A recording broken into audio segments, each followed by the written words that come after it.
Okay, what's up? Hello. Seeing your pretty face soon as you came in the door. Hi. It is Monday evening. You're not gonna get a lot from me on Monday because it just was not a good health day. So your girl couldn't really read that much, but I have my headphones in because the cheat code, right? So the headache was headaking and my eyes were like blurring today, so I was having a really hard time with Swordcatcher by Cassandra Clare, which is the book that I am currently reading. And it took me all day to realize that I have the audiobook for this. So I decided to pick up the audiobook, and I think that's what I'm gonna do for the rest of the day, is listen to the audiobook. Swordcatcher is essentially about this guy named Kel. I don't know which one is Kel. I probably should, given that one of them has like a headband or something, right? I don't. But one of these dudes is Kel, and he is essentially like this poor kid, like taken out of the street. I think they call it the salt. And he is taken to the kingdom, and he wears this like amulet that makes him look like the prince of Castellane, which I think is how you pronounce Castellane. I think it's Castellane. I'll find out when I listen to the audiobook. But he's taken to Castellane, and he is given an amulet that makes him look like the prince, and he acts as a double for the prince whenever there's like danger. So his job is to just make sure that nothing happens to the prince, and that if someone were to attack or something like that, it's him who gets attacked and not the prince. What a life. I know. Anyways, the name of this position, or this like person, is Swordcatcher, which is the name of the book. So you know the book is all about him. That's pretty much it for like a description of this book. It's kind of like the goings on in their life, and there's also this chick named Lynn. Is her name Lynn? Am I making that up? Yes, Lynn Castor. She is a woman physician, which is rare, and let me tell you, she does not let you forget it. It is mentioned so many times in this book that she's like the only woman doctor. But you know what? I won't knock her. I'm all about women's empowerment because it is an accomplishment. I sure am not a doctor. I went to nursing school, and I'm not a nurse either. So that's what this book is about. Again, been having a hard time reading today, so maybe I'll pick up the audiobook. But to be honest, only reason I'm actually picking up the audiobook for that is because I actually had started The City of Stardust by Georgia Summers, which I don't really know how to describe this book. Basically, the Everleys is this family, and they don't leave their house really until one day the sister, why do I know no one's name? Marion? I think it's Marion. Marion Everly leaves, and no one knows where she is, and she leaves behind her daughter Violet, who's being raised by her two uncles, and Violet is starting to discover some otherworldly goings on. That's as far as I can describe, to be honest, as of right now, even though I made it to 84 pages. So this is what I was physically reading. I had put down Swordcatcher. This is how I end up reading like 5 books at one time. I had picked up Swordcatcher, put it down, and now I picked up The City of Stardust, but because I'm having a hard time reading, I'm gonna go back to Swordcatcher because I have the audiobook for that book. But this book is too new and it doesn't have an audiobook yet, so tisk tisk. how do I feel about both of these books right now? Honestly, they're both very mid. Like, I'm not having a bad time. I don't feel like DNFing it per se, but not necessarily like flipping pages excitedly. I think the City of Stardust is a little bit more interesting just because Violet, the main character, is being kept in the dark about certain things, and as you go along, she's like picking up a little piece here, a little piece there, and a little piece here. I feel like some of the revelations that she's getting now, 80 pages in, are like, girl, you already knew that. We knew that. Come on, girl. But she's making progress. So it's a little bit more interesting because I'm curious to know what's going on and where's her mother? Where's this girl's mom? Please, why does no one know where she is, and what is it that she owes these people? All right, because there's this woman, Penelope. She is a witch with a capital B, and she is up to nefarious, no good things, and I want to know what it is that she's up to and why Marion is in debt to her, and how did this all begin and what's going on. So there is like that little mystery element that has me a little intrigued, whereas with Swordcatcher,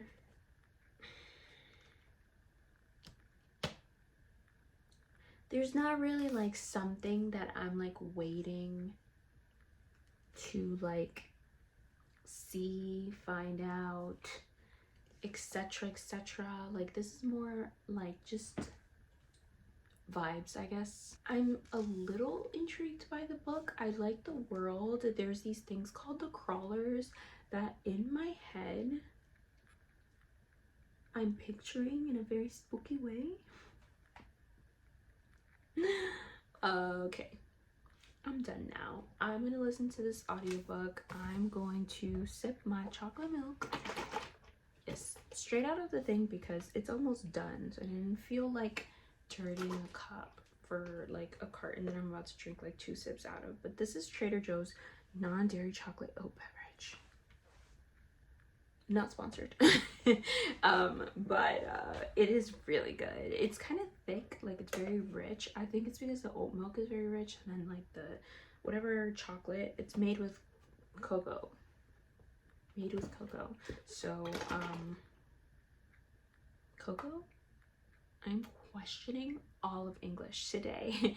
Anyways, it's really good. I'm gonna sip my chocolate milk and listen to my audiobook, and hopefully tomorrow will be a better day for my eyeballs to read.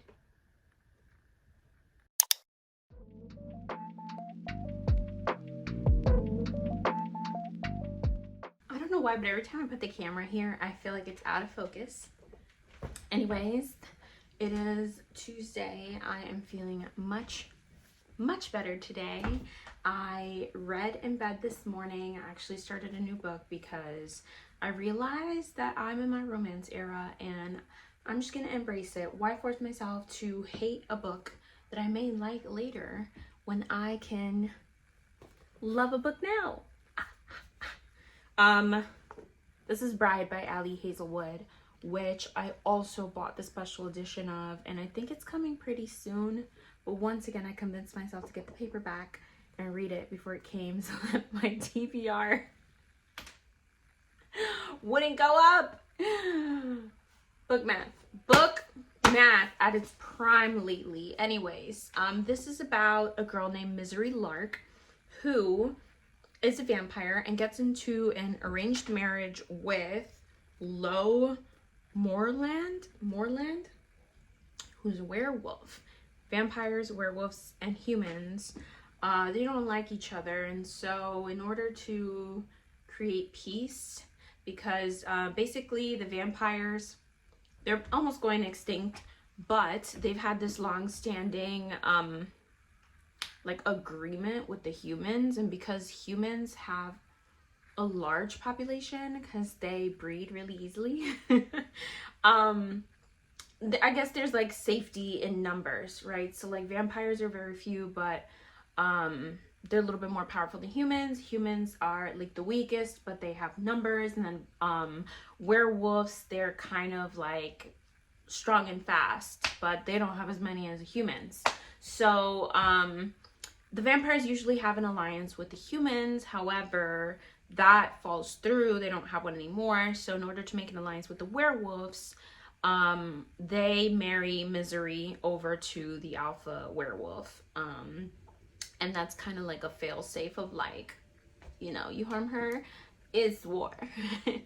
But if you don't, you know, we're cool, right? Because we have like familial ties now, blah, blah, blah, blah, blah, blah, blah. Anyways, I can tell that this book is going to be super bingeable. I sat this morning and started reading it, and I'm already like 78 pages in, like, just like that. Very easy to read, very bingeable. I think that it's an interesting take because it is like a serious topic of like the vampires are going extinct and like they could die. There's all this tension every time that they're the different species are in the rooms together, and it could like turn into like the massacre any moment. However, the main character, she's just like so funny and witty, like everything is a joke to her. Like even at her own wedding, this is not a spoiler, but even at her own wedding, like the werewolf is like, she's joking to a werewolf, like he said something about, I think someone had too much to drink, and she was like, of a werewolf? And he's like, are you joking about a vampire draining me to death right now? And she's like, yeah, you're right, that was in poor taste. And so anyways, I'm probably not even funny, so I'm gonna go read the book. I think on the agenda today, I have to go return some library books. I'll probably go to the library, read a little bit. I'm bringing my journal with me because I really want to post for you guys my 2022 journal, like flip through. I haven't quite finished all of my entries, so I'm going to try to finish some of the entries so that I can post that for you guys ASAP. And then maybe sit at the coffee shop and read this a bit. I'm going through and I'm trying to find some matching tabs. This, I don't think that's red. That looks pink to me. Is it hot pink? It literally feels like a hate crime that there are no red tabs. Like, why? What is the reason? This is also pink. I guess we'll go with like these dark grays, and then if I run out, I'll do the light. I hate it here.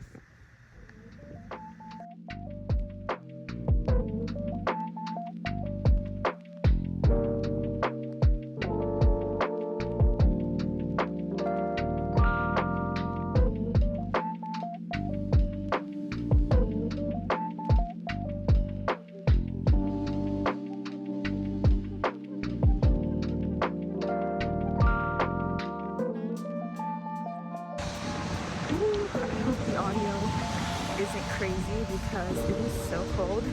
I swear this is not boogers, it's like water. My face is like soaked from like the drizzle, but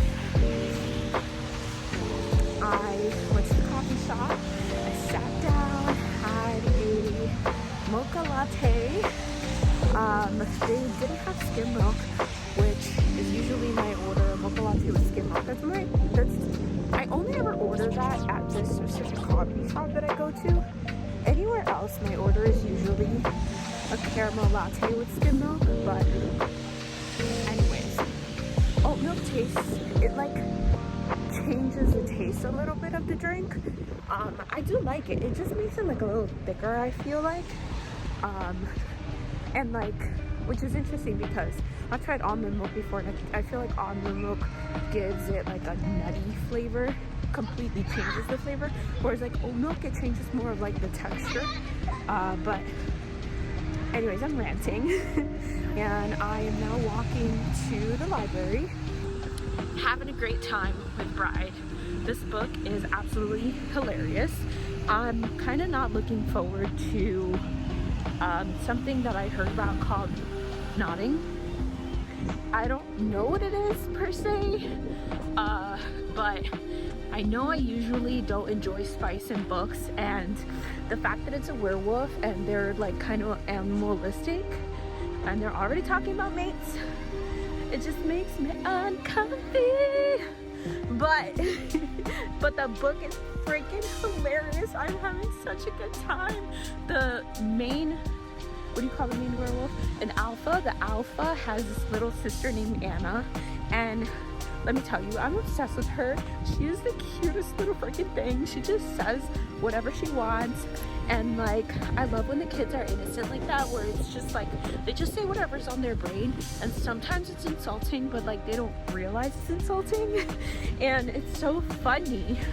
I really like the dynamic between the little sister and the main character, Misery, and how like the little sister, not on purpose, but she just like can't pronounce her name correctly. She keeps calling her Miracy instead of Misery. It's really funny and really cute. It's like they have their own little banter, like this little kid and the big girl. I don't know. I literally was like so embarrassed because I'm sitting at this coffee shop like cracking up, like laughing out loud to myself. And at one point the people in front of me were looking at me like,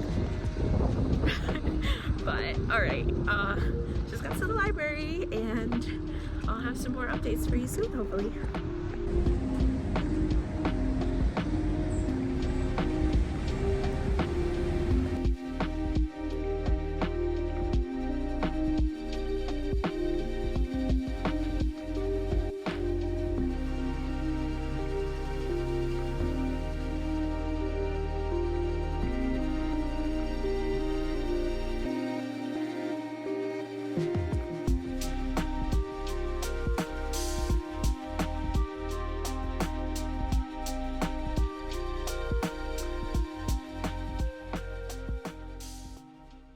I had to cut my,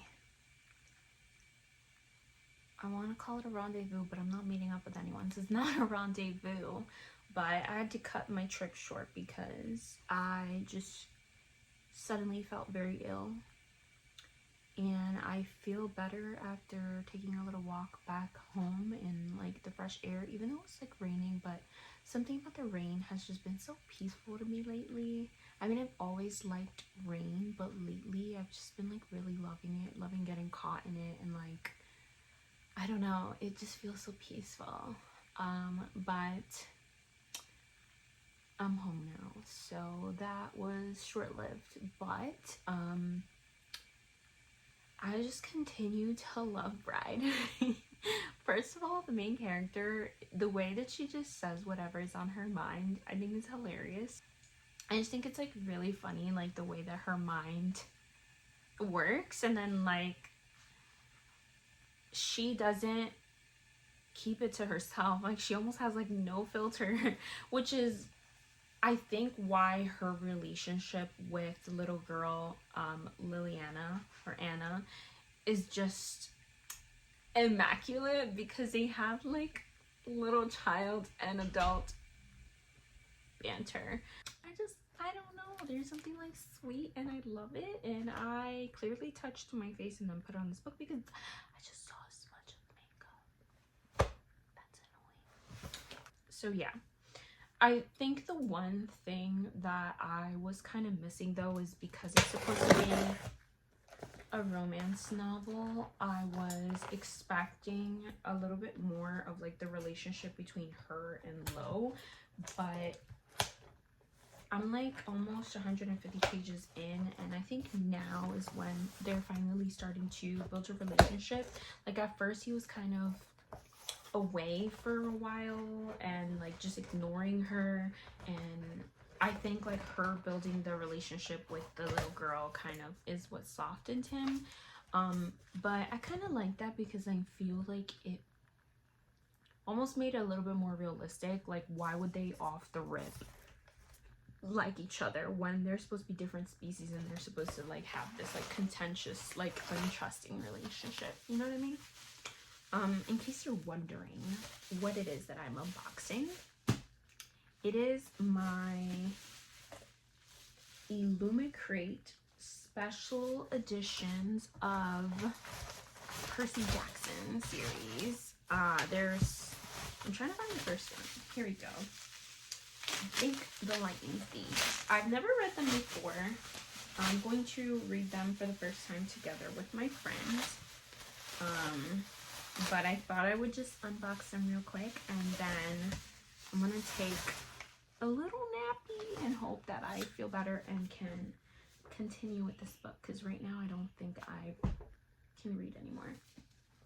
But look how pretty these are, and the spines all line up together, and they make a map of the Half-Blood camp, maybe. Oh, I love the smell of new books. I feel like sprayed edge books have this like special like paint smell that is probably unhealthy to sniff, but it just does something. I don't know. It's so good. Anyways, they're so pretty. I'm so excited. I can't wait to see what they all look like. Oh my gosh.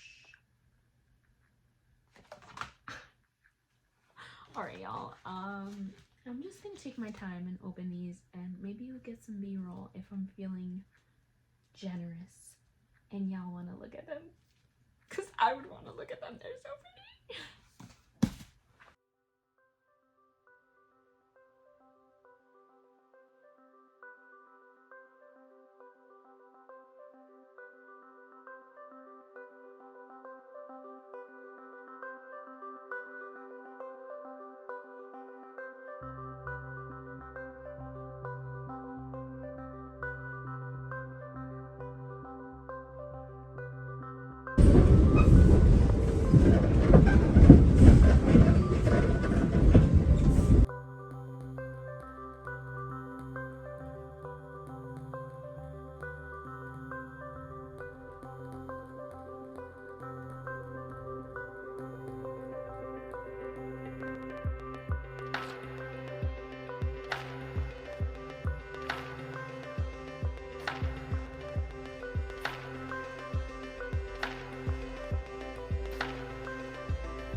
It is Le Saturday. So many a days have passed.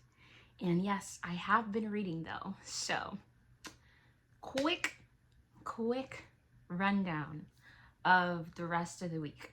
I finished The Bride. I don't remember if I told you anything, but if the number of tabs I have on this doesn't tell you how I felt about this book, I don't know what will. This book was 4 stars.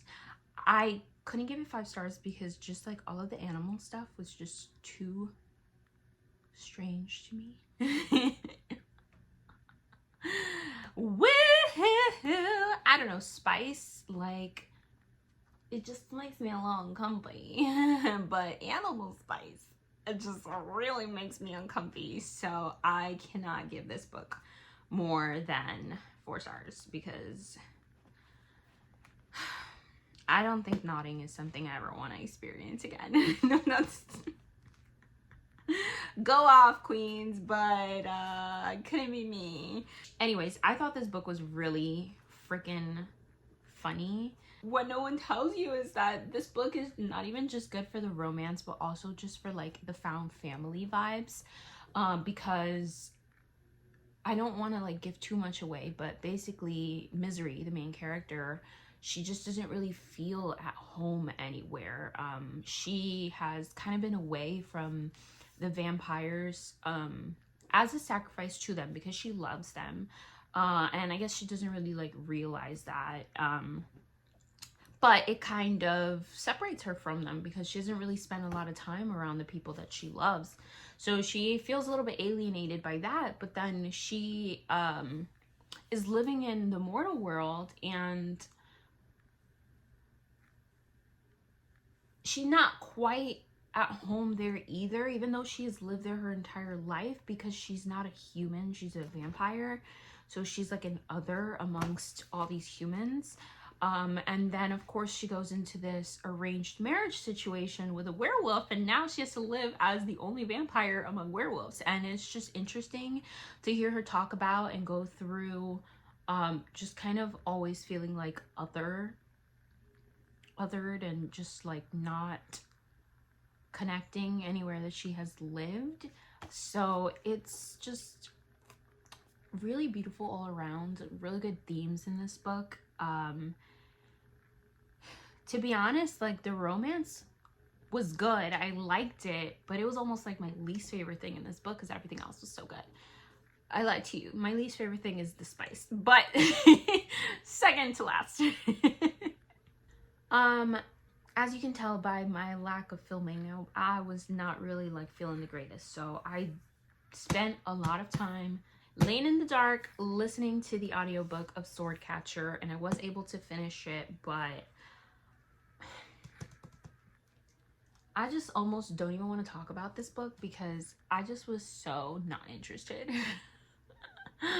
I feel bad. I really wanted to like it. I like the concept and the idea of this book, which is, you know, that Kel is the sword catcher, the double for the prince, and like the magic that it involves, and the magic that Lancaster also, who is another main character in this book, kind of goes through. There also is like a little bit of like a spark between some of the characters that I was hoping would develop a little bit more than what it did, or I guess it developed in a way that I wasn't expecting.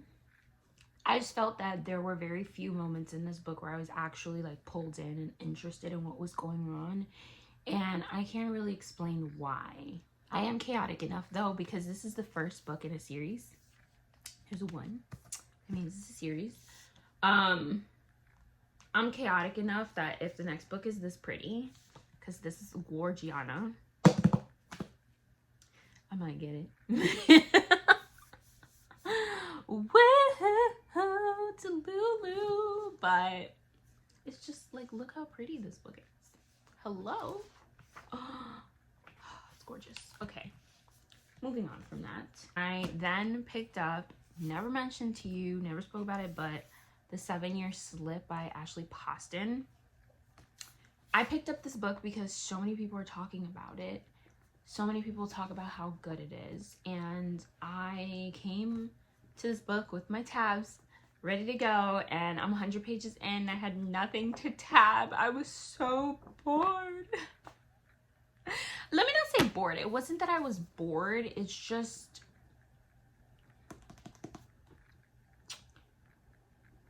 the way that the characters were falling for each other in such a short period of time, and the way it was described, it just wasn't realistic for me. I wasn't feeling it. So this book is about a girl whose aunt passes away and she moves into her apartment, and the apartment is magical, and she is able to encounter a guy who lived there 7 years ago in the past. And essentially it's like, don't fall in love with this guy because he is not of your, like, in your timeline, sis. So I don't know, it was just like, it was over like a weekend that everything kind of happened, and I'm just like, there's just no way, like, that's not love, that's lust. So I was thinking about DNFing this book, and I didn't tab anything, and then I got like, I said, you know, I'm gonna give it like 50 more pages. I'm already 100 pages in. Like, let's try it out. And then there's this one scene. I'm not gonna tell you what it is, but I'll tell you what he says to her. He says, "It's nice to see you again, Lemon." And I was like,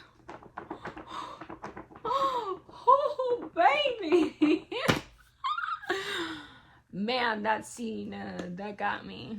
Yep, and it was like a cliffhanger at the end of the chapter. So after that, I was eating this up. I loved it so much. I ended up giving it 4 stars.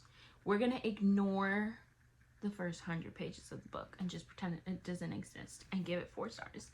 This was a really good book. My only complaints that I had after the first 100 pages was that I felt that there were some things that, I get it, like they're supposed to be important in her life, the author's trying to emphasize it, but they were just a little bit too repetitive. Like she kept talking about like the way that she would paint his eyes, and honestly the first time I heard that, it kind of threw me off guard because we didn't really find out yet that she was a painter. So I was like, what are you talking about? And it threw me off. But then like throughout the book she talks about it a lot and never mentions it to him, which is interesting. She also mentions a lot about like her aunt's rules, and I'm like, okay sis, we get it. And a couple of other things, just like small things, small enough that you can like ignore them. They come up a lot. The book is a little tiny bit repetitive, but I love it. I love her like little nickname. I think it's so sweet. I don't know what it is about the nicknames. They just, anyone want to give me a nickname? Just in the comments, casually give me a nickname, please. I'll love you forever. I love her nickname. I love how it ties into like how they talk about colors in this book and their favorite colors. And I do love like the like now timeline of it and how it interweaves with like the past and the like the theme of time in this book in general. Yeah, and I think it also has like a really good message too, because a lot of what the characters like struggling with is the concept of change, right? So she knows this man and he lived 7 years in the past, and she's also dealing with like the death of her aunt who she was really close to, and just the way that her life has changed now that her aunt is not in her life, the way that her life has changed now that another man that she had broken up with is not in her life, how you know, you can be like close to your 30s, and I think I related to that a lot as well, because I am, you know, my late 20s and kind of going through a transition in my life as well. But I feel like this character is really struggling with just like her life being completely different now than what she ever expected, and the idea of knowing someone 7 years ago, not knowing them for 7 years, and then seeing who they are now, and like her struggling with how different someone is, and she's really exploring like what changes are actually good ones and which ones are ones that you want to address, and that not all change is bad. It's just, oh my gosh, I want to increase my rating just thinking about it. It's so good. This book is so good. Oh man. Okay, that being said, I'm gonna try to actually read today. I have a dinner later tonight, and I want to cook and leave some food for my cousin who's here, and then I am going to read The City of Stardust by Georgia Summers. I picked up this book when I first got it, and it just hasn't really pulled my attention yet. But if we learned anything from the 7-year slip, it's that sometimes you gotta give them a chance. Maybe in another 50 pages, I'm gonna feel it a lot more than I'm feeling it right now. Because I just, like, right now, it's just very, very beautiful words, but nothing actually happening. Does that make sense? It's just very frustrating because it took a very long time, a large portion of the piece that I already read in this book, for the main character to actually take matters into her own hands and go find her mom. Then she's done so, and it's not like she's going places and getting a lead and moving somewhere else and kind of progressing the story along. She's kind of just randomly chasing anything that she can find, and coming to a bunch of dead ends that are leading her nowhere towards her mom. So it almost feels like this story isn't building, if that makes sense. Like, we're just very stagnant right now. And that's annoying to me because let's get somewhere, you know? So I'm gonna give it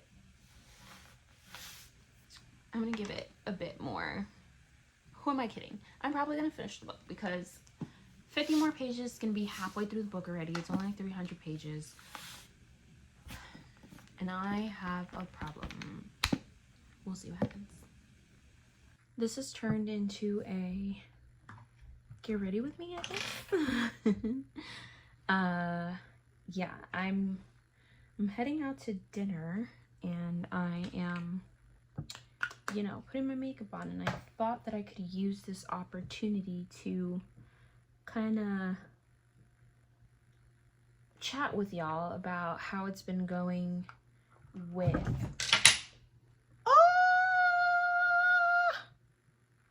I'm not that fat, I swear. I just broke the chair. All right, we're gonna hope it doesn't get any worse. I am not getting very far in this book, and I'm really close to DNFing it, but I can't explain what it is about this book that makes me want to just finish it. I don't know if it's because it's pretty and I want to keep it, and I made this rule that I'm not going to keep books that I haven't read because I'm trying to get my physical TBR down to 0. But then again,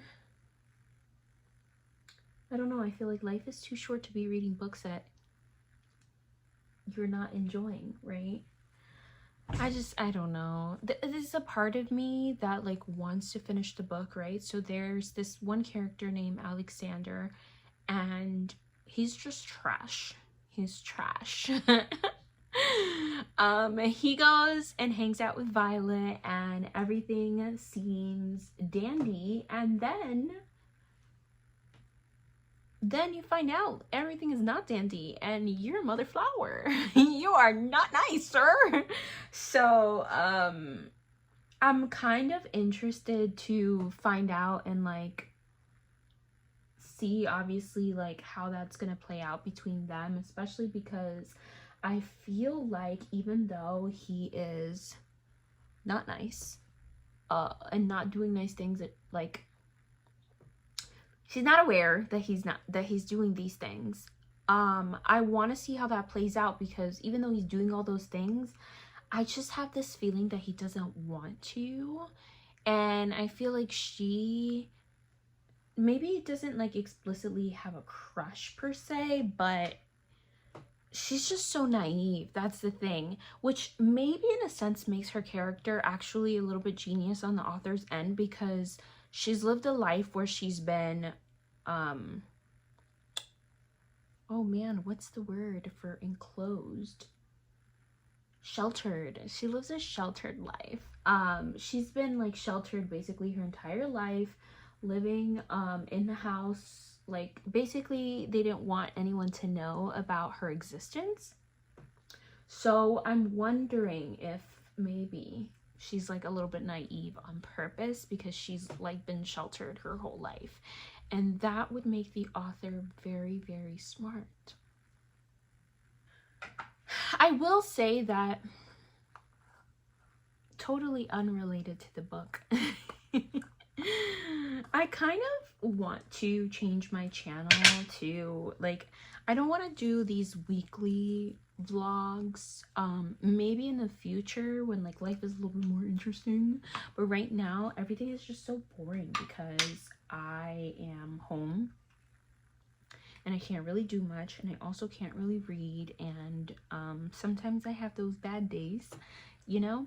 I'm just at home trying to read and not always succeeding, and nothing interesting. So who knows if in the future, you know, things will get more interesting, but right now they're not. But what I was saying is, though, that I do sometimes like prefer, I've done it in the past where I'll just have one video where I'm like just talking about and going through the journey of reading a book, and I feel like I want to do those, except that I'm a little bit like, the reason I haven't done them yet is because I'm not good at not spoiling things. I'm barely good at giving descriptions of books as it is, but like not spoiling, I don't know, you know. And I don't want to limit you guys being able to watch something because I gave spoilers. So we'll see how I'm going to navigate that change, but I really do think that I want to change my channel to like every video be specifically about a book, or at least most videos, because I would rather not have to limit how much I talk, because that was the whole point of making a YouTube channel, is that I needed a place to rant about books that I was reading, because my family, they did not like, they would sit there and let me talk, but they weren't good at the pretending that they were listening part, you know. Wow, I never put this powder on with a brush before, and I just, what did I do? My hair is just like not taking the shape I want it to today. Anyways, now that I've exposed myself for being psychotic and not knowing how to do my makeup, I just throw stuff on my face. I like to look shiny, like my highlight is not doing its job if you can't see me from the sun. I can't remember what I was ranting about. Books, something book related, and I'm hoping that in the future, you know, I'll just do more book rants, because that's what I like to do, and I don't want to limit myself and be like, oh my god, I've been filming for 12 whole minutes right now, like this video is gonna be so long. That was a bit. I don't know why I went to a bit, but that's how I feel every time I film, because every time I film it's like 15 to 20 minutes of like ranting, and then I have to edit it out, and I hate editing, which is why I never end up posting the videos. But I will say that now that I've recommitted to my YouTube channel, I am thinking of starting a throwback series where I can kind of just release some previously unreleased content, because I think that there are a lot of really amazing books that I have read, and I really want to put that content out for you all. So we'll see what happens, but I have like the cute little thumbnail ready, and I think a throwback series would be a cute idea, and just kind of post once a week that unreleased content. I think that as I start to increase my tolerance for looking at screens now, I'm going to try to use whatever time that I feel good enough to be looking at a screen to edit some of that content, and then hopefully put it out there. But I never make promises, because I do a really bad job of being consistent. It is what it is.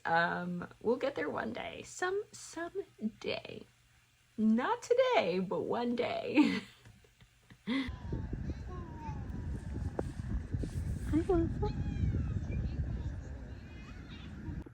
Alright, y'all. It's a wrap for The City of Stardust by Georgia Summers. Finally, it happened to me. I finished this book. I don't know why I sing that song every single time, but I finished The City of Stardust, and I'm proud of myself for finishing it, because to be honest, if this book wasn't this stunning and like beautiful, hello, if it was not this gorgeous, I would have DNF'd it. But I want to keep it, and I want to only keep books that I've read, so I forced myself through it.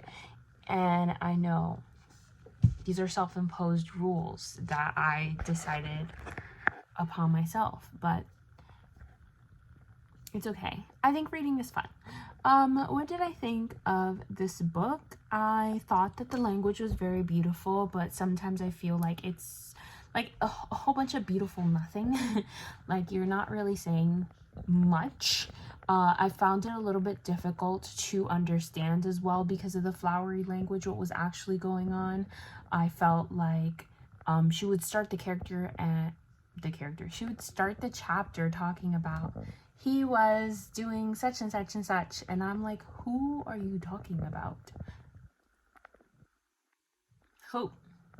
And then later on she mentions the name, and I'm like, okay, well, you could have started with that. She's just leaving us in suspense, I guess, but I'm not here for it, okay? And she was doing it for the plot, which, speaking of, there wasn't much of. Yeah, I'm not gonna stay here and like put this book down. Like I said, I thought it was very beautifully written. I don't think I could write that beautifully, so kudos to you, my good sis, who wrote this book. I think I'm gonna end up giving it like 2 stars, which is a rounding. I think I would have given it like 1.5. And those stars are literally just because like it is very beautiful. I keep saying that. I don't know how to explain it otherwise. The writing is very flowery. It feels almost like poetry. I really liked like the fairy tales that like the main character grew up with and learned, and how that played into the actual story. And like, I guess, are they fairy tales? Like, they call them fairy tales. They're kind of like mythology, like something in her like family history or in the history of like this world that I found interesting, and I did like that it ended up playing into the story. But it did also make me feel at the end like, are you kidding me? We went through all of this for that? And then at one point I was telling myself like, my guy, you could just do this and we could all be done. Obviously you're not going to do that. No one's going to ask you to. So they didn't, and then they did. I was like, this could have been over so much quicker if you would have done that from the beginning. And also, I still have questions. I still have questions that need answers, and it's very upsetting. So we'll leave it at that. Thank you for watching. If you enjoyed, leave me a nails emoji, because I just got my nails done. I'm feeling nice. I don't know if you can see, but they're like chromey. I haven't done my nails in a long time. Your girl needed some self-love. So yeah, leave me some nails in the comments. Hit that like button. Subscribe if you want to join the fam. I'll see you when I see you next. Bye.